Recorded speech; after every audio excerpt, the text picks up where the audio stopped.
Hindi ka galit naman. I love each other! Right now. Right now. Yeah! Isa lang ako. So, makita ko yung lahat. Ulit na ang dami-dami natin. Ito lang to.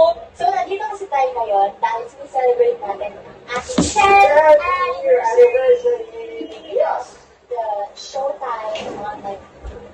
Ibang klaseng pakulo tayo this 10th anniversary natin. Oo, pero guys, to be clear, wala po kaming alitan. Wala po awayan na bida-bida. naganap. Oo, may mga bida-bida, pero lahat kami bida-bida. Yes. Oo. Ganun lang yun. Walang ano dito, walang sapawan. True. Pero ano lang, purong ano lang to, katatawanan. Yes. Oo, at lahat kami dito, magkakasama ng masaya, on cam man or off cam. Medyo mabaho nga lang minsan. Siguro, yung solo ko sa akin, parang magugat na parang nawawala ako, pero nag-uwag ko ito yung babalik ko. Sa mga hindi nakakata, ilang beses ako nawala. Dito ka na yung mga bago na pag nagsiselebrate ka. Nung pumasok ako ng show ng balik. So, hindi ko actually pang-compare ng experience. Halo-halo na. Kasi ang daming changes na nagaganap. Tapos, parang sa showtime, syempre, kapag nag-perform kami, wala ko na tumataas. Mas, nag-build kapag Pepper tayo, hindi namin tayo for the showtime. Tayo yung parang, tayo yung connection sa online. Kailangan yung galingan ka lang. Showtime online, wala na siyang review before. May showtime online ka lang siya. So, pumasok ako sa third year ko, when na-issue tayo ng video. Pero lalo ngayon, sinasalang na ang palagitan ng isa-isa. Pagkatapos ko pa ang window, ngayon wala ka nang picture. Parang gano'n. So, parang nakita ko kung paano nag-grow yung love ng mga pagkakalagitan. Makita yung pera importante. Una kong mahal ko siya. Kung may promise. Ha? 10 years na, ang dami na mga tao, from different walks of life. And ang dami na Gusto ko i-share ito kasi pag yung mga show,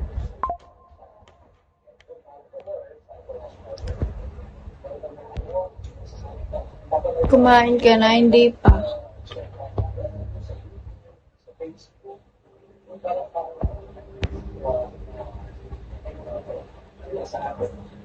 Ang saya kasi kung nandun ako sa abroad, ang layo ko sa pamilya ko.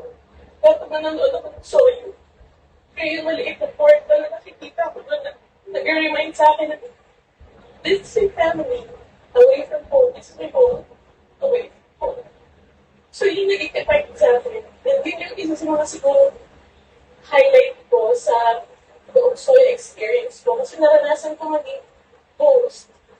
And naranasan ko maging madlang onliners. Like onliners. Nanonood sa inyo. So, gusto ko lang po magpasalamat sa lahat ng mga onliners all over the world. Na talaga kung ginawa na tayong part ng kanilang everyday.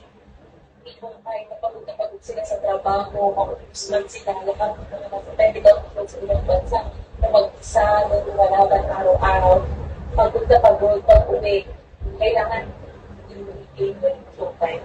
Tapos naging parte na tayo ng araw-araw. Marami kong sa nagpod. Araw-araw. Pre-show pa lang. dati yung pre-show natin parang 3,000, tapos ngayon parang 20 na lang. Lalo na kapag may 40s, oh! Sabi ng spotlight, pero diba, ang salamat kasi pinaparamdam ko sa kanila yung oras na binigit namin.